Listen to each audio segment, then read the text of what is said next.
The window is open. They got to seize it this year. And that Melton contract could set things up. And then the wild card to wrap up today's show. Ooh. And then if the best version of him shows up, you're winning a chip.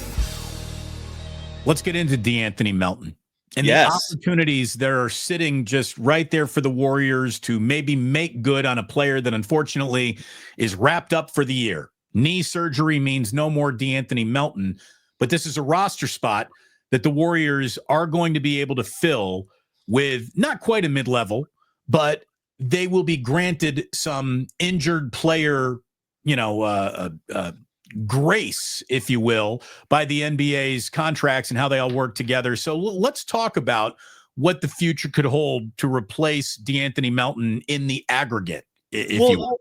Just to add to that, the trade exemption you're referring to, unfortunately has virtually no relevancy for the Warriors, because what the trade exemption would do for a team who had some cap space is you could reduce the contract in half, like you said, and then use that space, that slash in half, and spend that money on someone else. With that said, Jake Fisher said that reported that the Golden State Warriors are looking to move that Melton deal. And if you're a team like, say, the Brooklyn Nets, like, say, the Charlotte Hornets, who are on the cusp here, but I think you can include them as well. The Utah Jazz are an obvious one. The Wizards are an obvious one.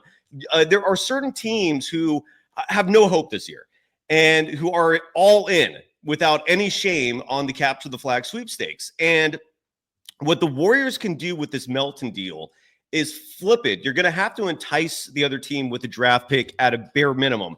But you flip Melton and a pick, and one of these teams will give you an asset that you can use now to replace Melton, who's utterly worthless for the rest of the year. I mean, the Warriors are all in for a title this season. You mentioned the next 3 years. I think this next 1 year, I mean, I don't know if you have a better shot than this. I mean, you've proven you're this close. You've seen the NBA landscape. There's no team out there that has a Nuggets-type roster where Jokic is surrounded by a massively strong supporting staff, where the Warriors would have no shot in a situation like that. The Nuggets are bad this year. The Sixers are bad this year. Every team with a big that could cause huge problems for the Warriors, they're incapacitated this year in terms of championship pursuits. The window is open. They got to seize it this year. And that Melton contract could set things up. What's Jake Fisher and Cyrus Saatsaz saying is out there? What do we got? The Wizards have to have two options here that the Warriors can pursue that I saw. And again, these are like realistic options. When I say realistic, I mean like Steve Kerr's signing off on it. And that eliminates a lot of players, right? This has to be someone who would fit the team ethos, who Steve Kerr would actually play. So with that said, the Wizards have two players here who are options. And not all of these are sexy or attractive. Most of these you're probably going to shut down right away, but I'm just listing them off because they are options nonetheless. The Washington Wizards have Malcolm Brogdon, veteran point guard. The Warriors saw him when he was with the Celtics in the finals a couple of years ago. He's been bouncing around a team since. Still talented. I don't know if he's the type of player that you're looking for, but he would replace Melton and he'd give you a solid veteran presence. And then the other one is the one a name that everyone's been talking about. He will be available in a month from now, and that's Jonas Valančiūnas. Valančiūnas sounds like a guy that doesn't stay on the floor with the Warriors, right? Like he's just not going to go up and down the court with them. So I would be more interested in Brogdon. The Charlotte Hornets have the least amount of options available. They're not going to just give up anybody, right? They're not tanking at the same level the Wizards are, where the entire roster's up for grabs. So there's only one name on their roster, and I don't know if this moves the needle at all. It doesn't really move it much for me. Can I guess who it might be? Can I guess? Yes. Seth Curry? No, it's actually not. Because and here's the reason why Seth wouldn't work is because he only makes $2 million. So the salaries wouldn't work regardless. But you could get him in this trade as an additional compliment. The player I'm referring to is Josh Green. The salaries would work.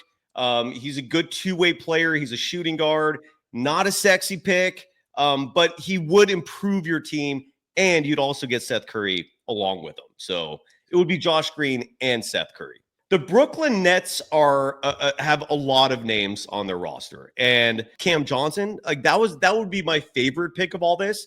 But Cam Johnson at the same time played for Steve Kerr in the FIBA Cup last year, and by the end of the tournament, he was barely getting minutes. So I don't know if he's even an option given He might not be a Steve Kerr type of player. Dorian Finney-Smith would be the option I would like the most, but he doesn't really move the needle that much either. But you could probably get him for like a second-round draft pick. I mean, he could be cheap, and I wouldn't mind giving up nothing for Dorian Finney-Smith either. So the Nets have Nick Claxton, a player who they gave a big contract to. I think it was like 4 years, 80 or 4 years, 100. It was somewhere in that range. He's getting 20 plus million a year. So I don't know if the Warriors would be open to sending that kind of money, but they also have players like Dorian Finney-Smith. They have, I don't know if Cam Johnson, you'd have to include beyond just De'Anthony Melton to get him, but Cam Johnson is another player. And that's where you'd have to include maybe like a first round pick or two. I don't know. I don't like Dennis Schroeder. I'm not looking at him as someone I would not want Dennis. I think the Warriors are small enough. What do you think about him? So the guy that I just saw last night, 2 nights ago, whenever that Warriors game was, you can put that guy on your team. Yeah, Schroeder sees the Golden State Warriors, and he turns into Allen Iverson. It's really, he turns into an all-star when he's playing the Golden State Warriors. Correct. The Toronto Raptors have 4 names. Like of all the trade options, they're one of the more intriguing ones because they're in full-on tank mode. It's Chris Boucher, who gives you size. Every time Warriors fans see him, I'm sure they're tinged with regret over letting him go for nothing. Bruce Brown is an intriguing one because he's the type of guy who every time he is added to a team's bench, they win, and they win big. And I mean, Nuggets fans will attest to what he contributed to that team. He's available. The Raptors also have a player named Davion Mitchell, who I'm not saying target individually, but you could produce a combo trade with them where you're getting back either Kelly Olynyk is the 4th name. You can get Kelly Olynyk and Davion Mitchell if you include, let's say, a GP2 in the contract. So those are the 4 names from the Raptors. Yeah. I mean, I would definitely be interested in Chris Boucher. I would be interested in Bruce Brown. Of all of the players that we've mentioned so far, and look, I had to open up to see what he was doing this year before I liked Valančiūnas. Not bad. But I would rather go Boucher, Brown. The Portland Trailblazers. This is where you do have to remind yourself the Warriors have a shot this season. And so if you're going to go all out, this is the year to do it. And what I mean by that is the Blazers have some names that could be difference makers. I'm referring to 2 players particularly. Let me actually save those 2 players for last because the first of the 3 names is the one that may or may not be a difference maker, and that's Matisse Thybulle, who is available, who can shoot the 3, who does play fantastic defense. So he could be an option. And then the 2 names, though, that are difference makers would be Jeremy Grant and Robert Williams III. Okay, so Jeremy Grant is the only dude that I would be really, really interested on here because I think Robert Williams III he's scratched every other game I see him in the box score. He's always hurt. Fair. And I don't think they need to flip a hurt guy for another about to be hurt asset. But Robert Williams III, I would be ecstatic if he suddenly was your starting center. That would just put me to the moon in exultation. I would be so excited over that. But you're right. He's also durability is an issue with him. But Jeremy Grant would be. I mean, he could game changer in that Celtics series. He was. I mean, had he had been healthy, I don't know if the Warriors are winning that title. Yeah. So. Yeah. And then the wild card to wrap up today's show. I thought Portland was your wild card. I'm sorry. No. Oh, okay. We got one more. So this is a wild card. Why? Because the name that you're about to give us is too big, or the team is actually competing a little too hard to be in sell-it-off mode? All the above. All the above. And the name is only one name for this one team. And it's an interesting one because if you're the Golden State Warriors, you can use De'Anthony Melton's contract and give up assets that you can move on from immediately and get this guy. It's a risk, but it's a name. And if it pans out, you're winning a chip. His name is Zion Williamson.